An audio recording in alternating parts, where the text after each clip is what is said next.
Hi, it's Juliet. Welcome to my studio.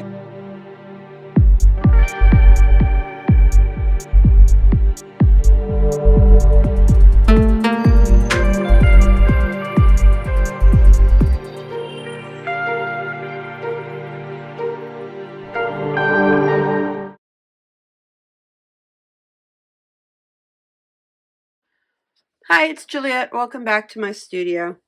Today I'm going to show you how to make these really cute acorn dangles. So this is going to be part 2 of the series of creating the leaf pendant and then how to assemble them into the keychain. Be sure to click on part 1, the link will be above me right now, so that way you can see how we made the acorn beads themselves.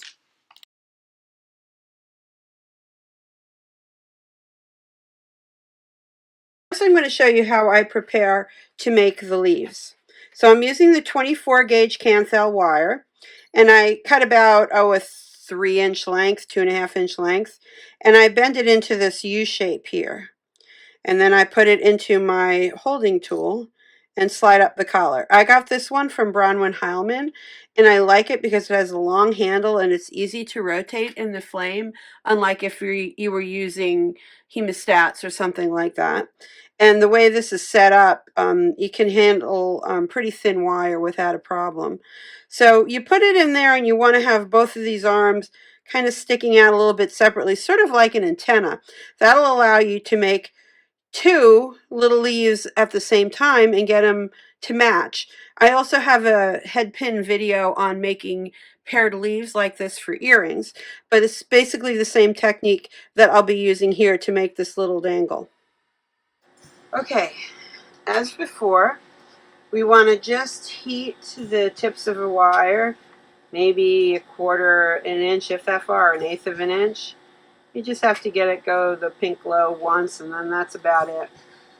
Now I'm going to take my clear glass. I'm using 006 clear, but you can use whatever glass you want. And I am going to just put a little base of clear on each of these points here. Oh, the amount of glass I'm putting on is about the size of not even a number 8 seed bead, like a number 11 seed bead, if you know what that is. Now it's up to number 8 when I added the second swath. And I'm working back and forth from one to the next to try to keep them matched in size. So I put the glass on, I give it a bit of heat, and I try to get it centered. Alright, so here we go. We have 2 dots about the same size. Now I'm going to add some glass with the paintbrush technique. So I touched it into my glass, my jar of frit, melting it on the tip, and I'm going to just kind of swipe it on one. I still have plenty of color there. I'm going to swipe it on the other. And now I'm going to add some more clear. Add some more clear to this one. And you can see I'm just going back and forth between the two, trying to keep the amount of glass even between them. I need just a smidge a bit more color on this one. I only picked up 2 grains of frit with that little last one. I just needed a little bit more frit color on this one compared to the other one. So you can see they're kind of teardrop shape, which is the perfect shape for the leaves. And I'm going to use this little masher. And inside the masher, it's got that, that leaf vein pattern. So what I'm going to do is I'm going to heat up one of these. Keep the other one warm so it doesn't pop off. I'm going to heat up one of these enough that it can be mashed. And I'm trying to let the glass from my swipes melt into itself. Be a bit smooth. And I want to keep it centered on the wire because you can see some of the wire through when you mash this. So you don't want it to be kind of offset and cattywampus. Alright, so that's about right. You can see I've got this little ball on the end. And I'm going to put it in the mashers and I'm going to line it so my wire is going down the center. So I'm taking a moment to put it in there and then I'm going to mash it. There we go. That's it. I will do a bit more in a second, but let me get this other one going. And I'm going to hit that with some radiant heat so it doesn't crack off. I am melting down the second one, trying to get it to that same round state, trying not to heat my wire too much. I'm keeping the other leaf a bit warm. We'll center it, put it in the middle, and there we go. So it is warm now too. So if you want to pull the points out more, you can heat the leaf on both sides. Take the tool. Oops, it wasn't quite hot enough. It's so small it pulls off really fast. So you can take the tool and pull it to a point. We can heat the other one, take the tool and pull it to a point as well. If this one is too wide compared to the other one, you can kind of heat the edges and let it narrow down. Get them to match a little bit better. And then heat the point, touch it. Oops, not quite hot enough. If you melt it down too much, you can lose some of the leaf definition. Touch that down and take the point off. Okay, so that point was pulled a little bit too much compared to the other one. So maybe we will try that one again. So you know what I'm going to do? I'm going to melt this one down again. It's a good way to show you how you can kind of work it. I'm going to melt this one down again a little bit more. Keep my other one warm. I'm going to put it back, center it, remash it. There we go.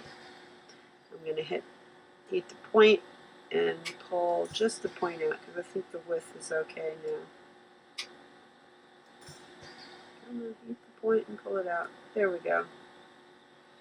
Snap it off. Okay, make the other guy warm. Alright. So they're both warm. I'm going to take them off of here and I'm going to pop them in the kiln with my tweezers. Okay, so I'm going to show you how I do the wire wrapping part of this little acorn. So the things you'll need are your acorn on a head pin, and I'm using the 22 gauge Canthel wire for its base. You will need a lobster claw clasp or something to attach to the end. You could also put a bail for a pendant or anything else that you wanted to hang it on. You're going to need some seed beads, and I picked a color that coordinates pretty well with that glass color that I use, the effetre, dark red or brown or whatever it is. So you just need a couple of those. So poured out too much, but whatever. We'll roll with it. So in terms of the other tools, you need a pair of chain nose pliers, a set of cutters, and make sure you get the kind of cutters that are good for stainless and have the hardened inset in them. You don't want to use your good silver wires on Canthel because the Canthel is pretty stiff and it'll ruin it. And then you need a set of I guess these are the chain nose and these are the round nose. Anyway, you need a flat pair and a round pair. So the first thing I'm going to do is start by taking my acorn and adding 3 or 4 seed beads, however long you want the little stem to be. And this technique would work well with pumpkins too. So I'm going to just put 4 of them on here. Okay, and the first step that we're going to do is take our round pliers, piece of fuzz on it, bring them down so they're up against the 4 seed beads and make a 90-degree bend going down. So if you can see that, I made a 90-degree bend. And then we're going to take the wire and go up and around and make the loop. So to do that, I'm going to take my chain nose pliers, rotate them, and the size of the loop can be controlled depending on where you are. So if you want a small loop, you'll be down here. If you want a larger loop, you'll be further in on there. On the pliers. And I want to have a larger loop so it flows freely on this little dangle. The smaller the loop, it tends to restrict the motion a bit. But you can decide depending on what you're making.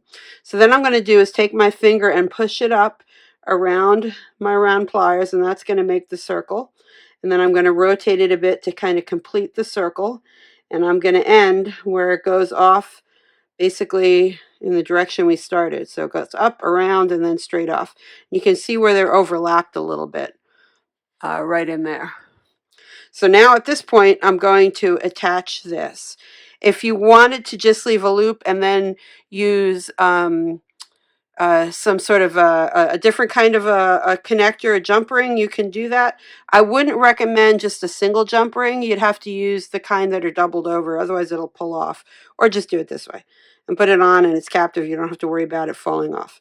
So I took that and I put it on. So now what I'm going to do is hold it, and I usually use my round pliers here. And you have that little gap right there that was created by the width of your pliers there, and that is where we're going to do the wire wrapping. So I switch this. I'm right-handed, so I'm going to switch this into my left hand, and I'm going to take my flat pliers and I'm going to use them to wind the wire around. So the cancel wire is a little stiffer than, like a soft silver or something. You can do it with your hands as well. I tend to use the pliers, and I give a little bit of a tug and get it in there a little bit tighter, and it just seems to make it a little neater. But, you make 1,000 of them. You can decide how you want to do it. Once I have that wrapped over, what I'm going to do is take the point of my wire cutters and go in there and snip it up as close as I can. Okay, now I want to get rid of that pointy thing sticking out, so you can file that down. I usually take the really fine points of this and I go in there and I just push it down. You'll see there's a little bit of room right now for my beads to move, so I do have enough of a gap in there to fit it in.